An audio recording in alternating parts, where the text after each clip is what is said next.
15 नवंबर यानी भगवान बिरसा मुंडा जयंती आगामी 15 नवंबर 2023 को झारखंड प्रदेश 23 साल का होने वाला है। और इस झारखंड स्थापना दिवस के अवसर पर प्रधानमंत्री नरेंद्र मोदी झारखंड प्रदेश के खूंटी जिले के उलिहातू पधार रहे हैं, जहां पे वे झारखंड प्रदेश की दिशा और दशा को धार देने का प्रयास करेंगे। फिलहाल हमारे साथ मौजूद हैं भारतीय जनता पार्टी से राज्यसभा सांसद आदित्य साहू। इनसे हम कुछ सवाल करेंगे। आदित्य साहू जी, भारतीय जनता पार्टी के प्रदेश अध्यक्ष बाबूलाल मरांडी जी के नेतृत्व में उन्होंने संकल्प यात्रा निकाली और इस संकल्प यात्रा के तहत उन्होंने इस विधानसभा क्षेत्रों का दौरा किया और कई जनसभाओं को संबोधित किया। तो अब इसी तर्ज पर प्रधानमंत्री नरेंद्र मोदी जी खूंटी पधार रहे हैं और वो भारत संकल्प यात्रा का शुभारंभ करेंगे। क्या कुछ कहना है इस पे? देखिए, सबसे पहले तो देश के यशस्वी प्रधानमंत्री आदरणीय नरेंद्र मोदी जी का भगवान बिरसा मुंडा जी के पावन भूमि पर जन्मस्थली पर आगमन हो रहा है। इसके लिए मैं झारखंड की जनता को उनका हार्दिक अभिनंदन, हार्दिक स्वागत करता हूं, क्योंकि मुझे लगता है कि देश आज़ाद होने के बाद पहली बार कोई देश का प्रधानमंत्री भगवान बिरसा मुंडा जी को उनको जयंती के अवसर पर श्रद्धा सुमन अर्पित करने के लिए आ रहे हैं, पुष्पांजलि अर्पित करने के लिए आ रहे हैं। ये झारखंड वासियों के लिए बहुत ही सौभाग्य का विषय है कि ऐसे शहीद पुरुष जिन्होंने अपने कर्म के बदौलत झारखंड के नाम को रोशन करने का काम किया, वैसे वीर पुरुष को श्रद्धांजलि देने के लिए आ रहे हैं। और जहाँ तक संकल्प सभा की बात है, हमारे राज्य के प्रदेश अध्यक्ष आदरणीय बाबूलाल मरांडी जी ने 81 विधानसभाओं में लगातार लोगों से घूम घूम करके संवाद करने का काम किया, उनकी बातों को सुनने का काम किया और अपनी बातों को रखने का काम किया। जैसा कि आप सभी जान रहे कि विगत 4 वर्षों में झारखंड मुक्ति मोर्चा और कांग्रेस के नेतृत्व में चलने वाली सरकार ने जिस प्रकार से राज्य का दुर्दशा बना के रखा है और जिस प्रकार से अपने किए गए वादों से पीछे हटने का काम किया है, झारखंड जनता बहुत नजदीकी से देखी है। जबकि दूसरी तरफ देश के यशस्वी प्रधानमंत्री जी देश आजाद होने के बाद पहली बार ईमानदारी पूर्वक हृदय से यदि गरीबी के बारे में या गरीब के बारे में चिंता किया है तो प्रधानमंत्री नरेंद्र मोदी जी ने किया है। आप सोच सकते हैं कि जो कामें इन 9.5 वर्षों में आदरणीय प्रधानमंत्री नरेंद्र मोदी जी जो समाज के अंतिम व्यक्ति के लिए किया है, वो देश आजाद होने के बाद कांग्रेस कभी बहुत पहले कर सकती थी।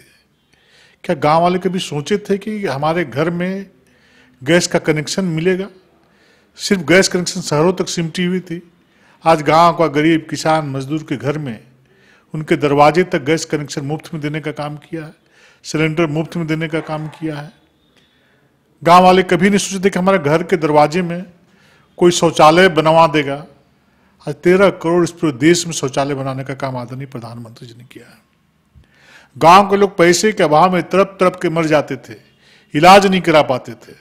आयुष्मान कार्ड के माध्यम से प्रत्येक गरीब परिवार के व्यक्ति यदि कोई बीमार पड़ता है तो 5 लाख रुपए तक इलाज करा करके देश के किसी बड़े अस्पताल से वापस आता है। उसी प्रकार अनेक प्रकार की योजनाएं, किसान जो पैसे के अभाव में बीज नहीं लगा पाता था, उनको डीबीटी के माध्यम से प्रत्येक 4 महीने में 2-2 हज़ार रुपया देने का काम किया, आज मिल रहा है किसानों को। दूसरी तरफ 80 करोड़ लोगों को जो 5-5 किलो चावल जो गरीब कल्याण योजना के माध्यम से प्रधानमंत्री जी दे रहे हैं, उसके पीछे का दर्द था। सोच के देखिए कि कोई गरीब व्यक्ति भूख से तड़प के मरे नहीं, उनको कठिनाई नहीं हो, इसलिए उस पीड़ा को समझकर गरीबों को मदद करने का काम किया है। आदित्य साहू जी, अभी झारखंड 23 साल का होने वाला है और इन 23 सालों में एक मुद्दा है, वो है कि आदिवासियों का जो है सरना धर्म कोड। आपने कल भी देखा कि सरना धर्म कोड को लेकर मोराबादी मैदान में काफ़ी आदिवासी समुदाय के लोग गोलबंद थे, तो उसे लेकर आप क्या कुछ कहना चाहेंगे? क्योंकि बीजेपी शुरू से ही आदिवासियों के हित को लेकर मुखर रही है। देखिए, झारखंड की जनता जानती है, आदिवासी समाज हो कोई अन्य समाज हो, यदि कोई भला कर सकता है तो भारतीय जनता पार्टी भला कर सकती है।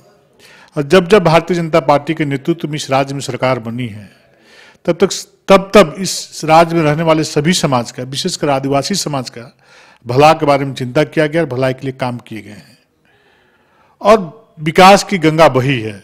और जब जब कांग्रेस जेएमएम के नेतृत्व में सरकार चली है, आरजेडी के नेतृत्व में चली है, इस राज्य की अकुत संपत्ति को, जनता की गाढ़ी कमाई को लोगों ने लूटने का काम किया है।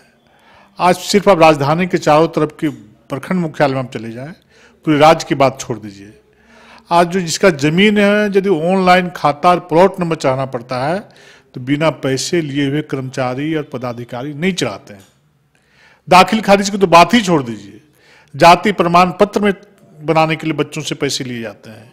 तो इस प्रकार से इस राज्य को लूटने के लिए कोई कोर कसर 4 वर्षों में नहीं छोड़ा है। जमीन की लूट हो रही है आदिवासियों और मूलवासियों की। अगले साल झारखंड में लोकसभा चुनाव के साथ साथ विधानसभा चुनाव भी होने, तो ऐसे में भारतीय जनता पार्टी आदिवासी समुदाय के लिए क्या कुछ रणनीति तैयार कर रही है? देखिए, भारतीय जनता पार्टी सेवा के आधार पर चलने वाली पार्टी है। जनता की सेवा निस्वार्थ भाव से करती है और सर्व समाज की सेवा करती है और आदिवासी समाज के बारे में चिंता भी करती है, चूंकि वो थोड़े पिछड़े लोग हैं। इसलिए नरेंद्र मोदी जी ने जब जो जन कल्याण का काम किया है सभी समाज के लिए किया है, पहली बार देश का प्रधानमंत्री एक गरीब परिवार की महिला जो आदिवासी समाज से आती हैं, भारतीय जनता पार्टी ने एक गरीब परिवार की महिला को देश के सर्वोच्च स्थान पर बिठाने का काम किया। सर्वोच्च स्थान पर कभी किसी ने सोचा नहीं था। जनजातीय गौरव दिवस जो 1 पखवाड़ा तक चलता है वो भारतीय जनता पार्टी ने और नरेंद्र मोदी जी ने इस काम को करने का काम किया है और भगवान बिरसा मुंडा को सम्मान देने का इस कार्यक्रम के माध्यम से काम किया गया है। और इनके जन्म जयंती पर खूंटी में अनेक प्रकार की योजनाएं देश के यशस्वी प्रधानमंत्री जी जनता को भेंट करने वाले हैं, जनता को सुपुर्द करने वाले हैं। इस प्रकार से हम ये कह सकते हैं कि आदिवासी समाज के बारे में यदि कोई चिंता करता है, दिल की गहराइयों से ईमानदारी से चिंता करता है, तो भारतीय जनता पार्टी करती है और नरेंद्र मोदी करते हैं। तो ये थे हमारे साथ भारतीय जनता पार्टी से राज्यसभा सांसद आदित्य साहू जी, जिन्होंने कहा कि आगामी 15 नवंबर 2023 को जो प्रधानमंत्री नरेंद्र मोदी खूंटी पधार रहे हैं, वहाँ से वे झारखंड प्रदेश के दिशा दशा को धार देने का काम करेंगे।